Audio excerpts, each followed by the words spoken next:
Les seins un petit peu plus gros, le ventre parfait, puis les fesses un petit peu plus ressorties. Là, c'est sûr que les filles, c'est ça, avec les cheveux longs, toutes, les lèvres un peu plus gonflées, tout. Là.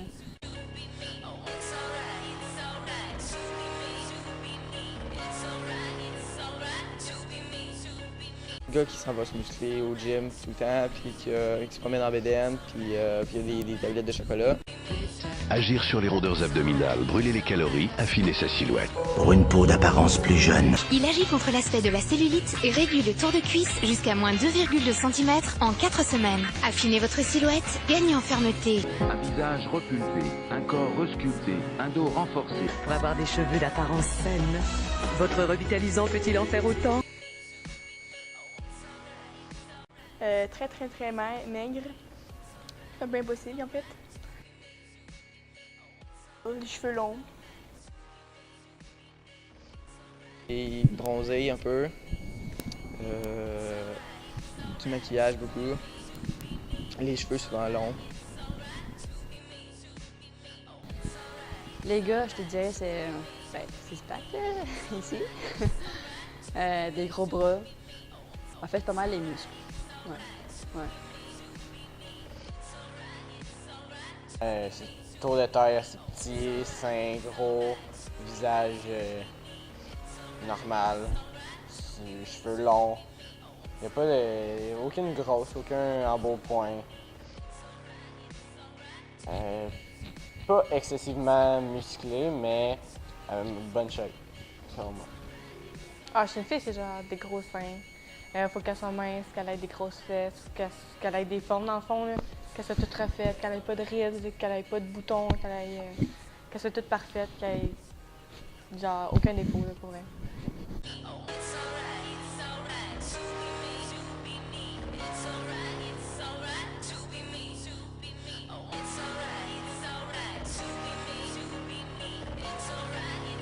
Musclé, bâti, les muscles, grand, avec des abdos.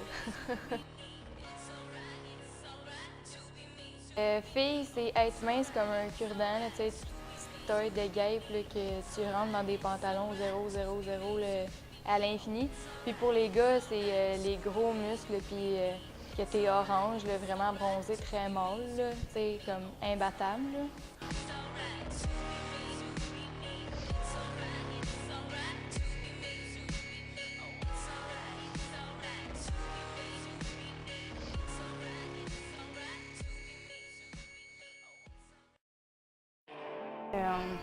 J'ai arrêté de manger pendant près de, je crois, 2-3 semaines. J'avais diminué ma nourriture et tout. Personne ne s'est vraiment rendu compte parce que je faisais quand même attention. Mais ouais, j'ai déjà arrêté de manger pendant quand même longtemps, puis c'est arrivé plusieurs fois. Alors, on parle généralement de ce qu'on appelle un modèle bio-psychosocial. Alors, le biologique, c'est qu'il y a des personnes qui, dans leur hérédité, ont une prédisposition à développer des problématiques alimentaires. Dans certaines familles, il y a plusieurs personnes qui peuvent avoir ces troubles-là, ils peuvent avoir des problèmes de santé mentale. Quand on parle de ce qu'on appelle le psychologique, c'est les personnes qui développent des troubles alimentaires, c'est souvent des personnes qui ont une personnalité particulière. C'est souvent des jeunes femmes qui sont très perfectionnistes, qui se sentent coupables très facilement. Alors, au lieu de rejeter la faute sur les autres, elles vont tout prendre sur eux-mêmes. C'est des personnes aussi qui ont une tendance à être plutôt solitaires. Et la composante sociale dans ce modèle-là, c'est justement des fois, elles sont souvent dans des familles où la communication n'est pas très bonne. Les parents, parfois, ils sont absents. Des fois, c'est des familles plus nombreuses. Des fois, même des enfants uniques. Et évidemment, ce qui arrive souvent, c'est que chez ces personnes-là qui ont ces trois composantes-là, quand arrive l'adolescence, au moment où il y a beaucoup de décisions à prendre, il y a plein de changements dans le corps des jeunes femmes, elles ont l'impression de perdre le contrôle. Et elles essaient de reprendre le contrôle justement par l'alimentation. Et ce qui arrive, le problème, c'est justement, c'est que le trouble anorexique, c'est que la malnutrition a des impacts, qui fait en sorte qu'à un moment donné, quand ça dure trop longtemps, il va y avoir des changements qui vont s'opérer dans le cerveau de ces jeunes femmes-là, qui fait en sorte qu'à un moment donné, plus elles ont l'impression qu'elles ne mangent pas et qu'elles ont du contrôle, en réalité, dans leur cerveau, il y a des modifications qui se font et plus elles se trouvent grosses, plus elles se trouvent laides, plus elles se sentent incompétentes et moins elles ont l'impression justement d'avoir le contrôle, ce qui fait en sorte justement que ça s'aggrave et à un moment donné, des fois, ça peut se chroniser. Donc, être très, très difficile à être guéri. Alors, évidemment, l'anorexie comme telle, ou l'anorexie, boulimie ou trouble alimentaire, 90 à 95 ce sont des femmes. Généralement, les diagnostics se font entre... Moi, quand j'ai commencé, là, il y a plusieurs années, c'était généralement entre 13 et 25 ans. Par contre, ce qu'on se rend compte, c'est que de plus en plus, on a de plus en plus des cas qui se présentent où les enfants sont jeunes. On a à 9 ans, à 10 ans, des petites filles qui commencent justement à avoir des inquiétudes alimentaires et des comportements alimentaires problématiques. Mon Dieu que je suis grosse. Je viens de manger ben. Je peux aller courir. Quand que, tu sais, par exemple, quand tu te manges trop de dessert, trop de sucre, t'es là, oh non. Qu'est-ce que j'ai fait? Donc ça, tu vas t'entraîner. Des fois, je mange pas correctement, puis tu sais que t'as pas mangé correctement, puis tu t'en veux. Ou sinon, parfois, tu sais que t'as mangé trop, fait que là, tu t'en veux. Oui. Moi, ça arrive. Tu sais, quand tu manges de quoi de vraiment mauvais pour la santé, là, tu te dis « Oh my God, qu'est-ce que je viens de faire là? » Je vais aller courir. Tu sais, oui, ça m'arrive. Ouais. Il faut apprendre que tous les aliments sont bons. Tous les aliments peuvent être mangés. Ce qui est important, c'est l'équilibre, c'est la quantité, c'est la fréquence. Alors, et il faut dire, les aliments, le junk, là, ça goûte bon. Le gras, le cerveau, là, à quelque part, là, il y en a besoin du gras. Quand il est nourri avec du gras, là, il y a les aires du plaisir qui vont être beaucoup plus stimulées que quand on mange une pomme et un verre d'eau. OK? C'est bon. Alors, les parents doivent apprendre à leur enfant, justement, le plaisir de manger, mais apprendre aussi à reconnaître les signaux de satiété. Quand j'ai plus faim, regarde, j'ai pris un morceau de tarte au sucre, après 2 bouchées, j'ai plus faim, je le laisse là.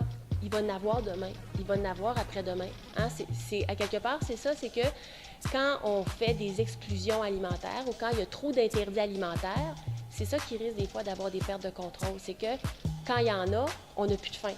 Il n'y a plus de contrôle. Alors là, comme il n'y a plus de contrôle, il y a un excès. Puis quand il y a un excès, la personne ne se sent pas bien. Donc, se dit « Oh mon Dieu, j'en prendrai plus parce que blablabla. » Alors que quand on apprend l'équilibre, c'est justement, ça permet à ce que tous les aliments soient pris. Je me trouvais trop grosse. Tu sais, quand je me regardais dans le miroir, je trouvais qu'il y avait de la, je sais pas, qui dépassait un petit peu partout, là, puis j'aimais pas ça, alors j'ai arrêté, là, puis des fois, je trouve que je suis trop maigre, fait que je mange, mais des fois, je trouve trop grosse, alors je arrête de manger, ça dépend, là. Disons que moi, m'entraîner, c'est pas mon fort. J'ai essayé pour changer mon physique, mais ça n'a pas changé grand-chose. J'imagine que c'était peut-être pas assez intensif, là, mais... Mon physique, c'est sûr qu'il y a des hauts, des bas. Mon bas, ce serait plus mon bas. Justement, mes cuisses, mes fesses. Souvent des commentaires négatifs envers ça. Puis des fois, ça m'affecte, mais d'autres fois, ça ne dérange pas. L'apparence, la beauté, ça existe. La beauté, on est capable de la définir. Il y a des gens qui sont arrêtés et puis on dit qu'est-ce que c'est être beau. Puis on en définit que, un visage symétrique, des formes de visage qui sont un petit peu plus harmonieuses et non pas fortement coupées. Bon, c'est ça les critères de la beauté. Quand tu arrives, admettons, chez un employeur, la première affaire qu'il va checker, c'est ta face puis ton physique. Tu sais, si tu parais bien puis qu'il a envie que tu représentes son entreprise. Check les politiciens, veston, cravate, sont tous pareils. Il faut qu'ils apparaissent bien. Puis on ne mettrait jamais quelqu'un au pouvoir, quelqu'un qui ne paraît pas bien, puis c'est comme, ben là, il porte un T-shirt. Est-ce qu'on peut s'aimer totalement? Non. Par contre, ce qu'il faut amener une personne à développer, c'est un sentiment de se juger adéquatement. Reconnaître qu'on a des forces, puis reconnaître aussi qu'on a des faiblesses. et qu'une force chez quelqu'un peut être une faiblesse pour un. La beauté, évidemment, hein, ça va donner une certaine assurance. Par contre, souvent, ce qu'on remarque, c'est que ce qui attire, des fois, c'est la beauté, mais ce qui fait perdurer les liens, ce qui fait perdurer les relations, c'est des gens qui ont confiance en eux. La confiance en soi, c'est la capacité à s'affirmer, la capacité à dire qui l'on est vraiment. Il y a ce qu'on appelle le charisme. Hein, le charisme, c'est souvent des gens qui ne sont pas nécessairement beaux, mais quand ils entrent à quelque part, on dirait qu'on est attiré par cette personne-là. Et justement, c'est souvent des gens qui sont très, qui ont une certaine confiance. Hein? Dustin Hoffman, Robert De Niro. Hein? On pense à certains comédiens qui ne sont pas beaux, mais ils dégagent quelque chose qui fait en sorte que, wow, hein, on est attiré à les regarder.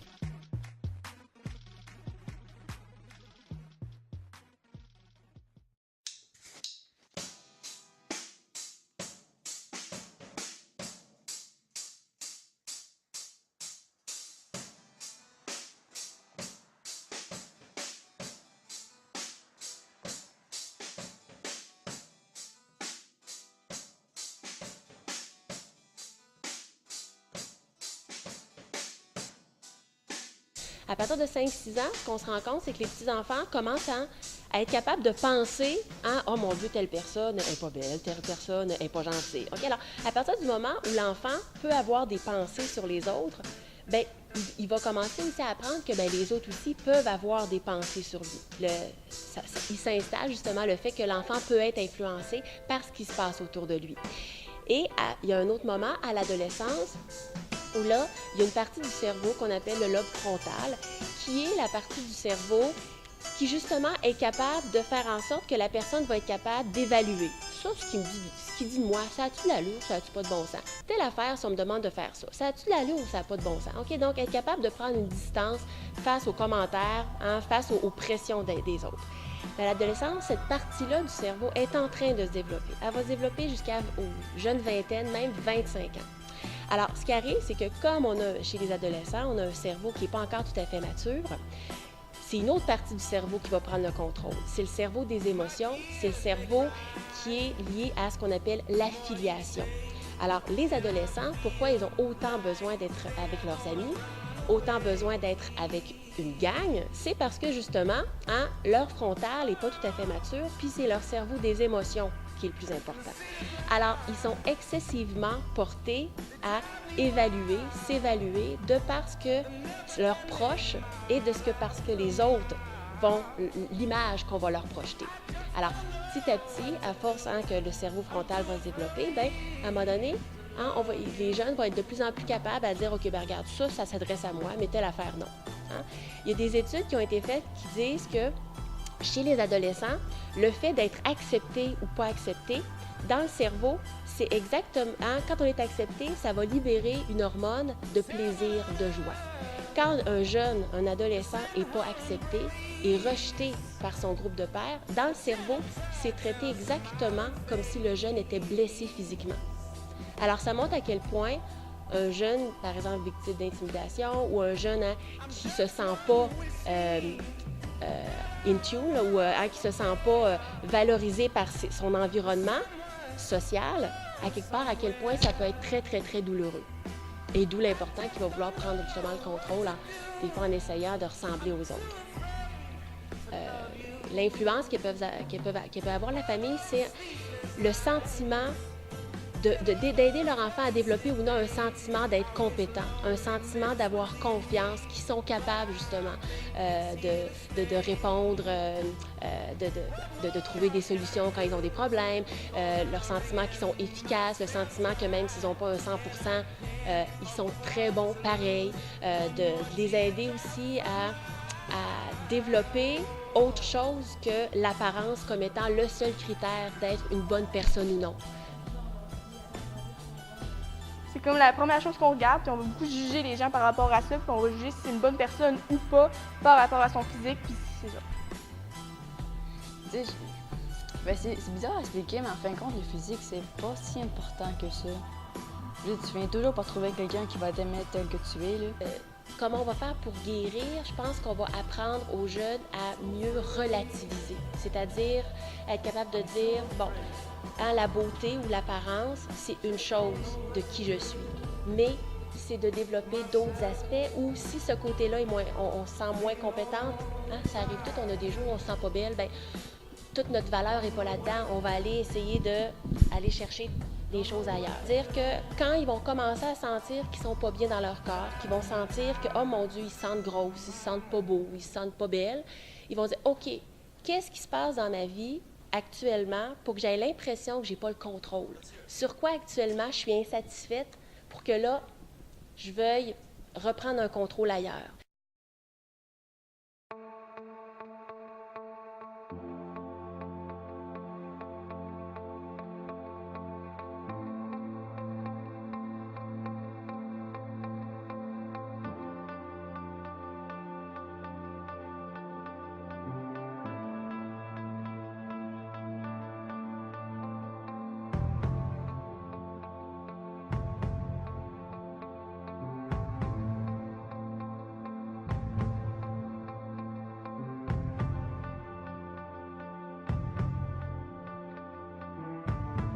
Je crois qu'à un moment donné, ça devient un petit peu tout faux. Tu sais, c'est comme, tu sais, mettons, t'es musclé, mais c'est tout gonflé. Tu sais, t'es pas vraiment fort, t'es juste trop. Puis à la limite, moi, je trouve ça laid, là. Je trouve que c'est fake. Je serais pas sur le fake. C'est sûr que personne ne peut vraiment atteindre cette beauté-là. Si quelqu'un essaie, ben, il n'y arrivera pas, même s'il essaie beaucoup, là, à part qu'il se fait changer la face au complet. Il n'y a pas de modèle de beauté. C'est comme un modèle fixe qu'il faut atteindre dans notre vie, là. Tout le monde, je pense, a sa propre perception de la beauté. T'sais, une fille petite, là, si elle veut devenir grande comme les mannequins, c'est pas... non, mais la fille, elle peut être aussi belle que l'autre grande, là. Fait que je pense qu'il faut s'accepter puis arrêter de se fier trop là-dessus, là, c'est ça.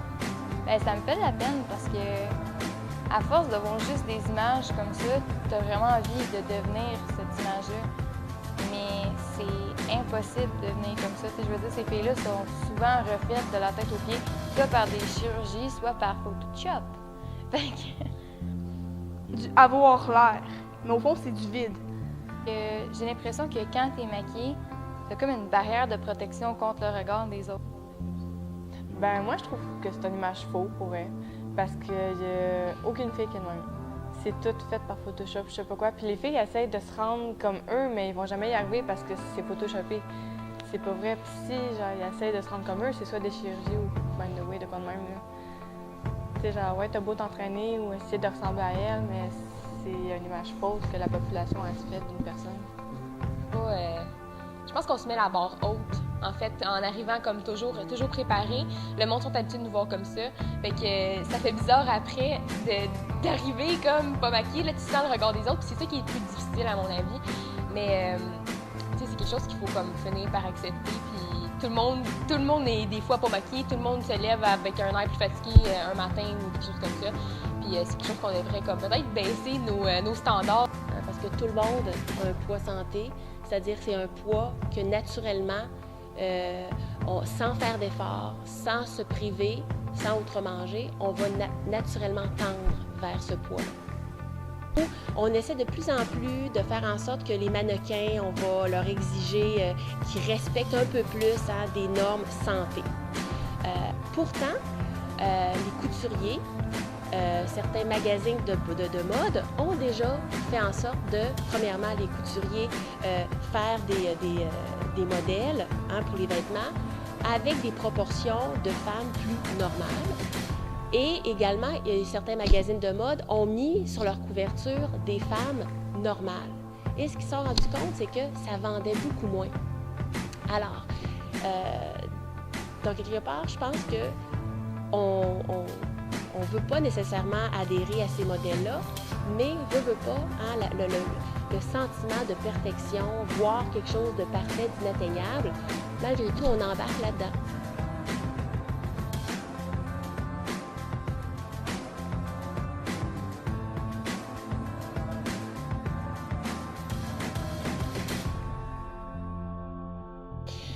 Bien, c'est certain que les modèles qu'on a actuellement, c'est pas des modèles qui sont physiologiquement normaux. D'ailleurs, de toute façon, les modèles vont changer selon les sociétés. Par exemple, il y a même 100 ans, ou même au début du siècle, les femmes qui étaient belles, qui étaient considérées comme belles, elles étaient en chair, elles étaient rondelettes parce que justement, elles reflétaient justement l'image d'une femme qui venait probablement de la haute société. Vous avez probablement déjà vu qu'une poupée Barbie, c'était une vraie femme. Elle ne pourrait même pas se tenir debout et marcher, là. Alors, non, c'est pas normal.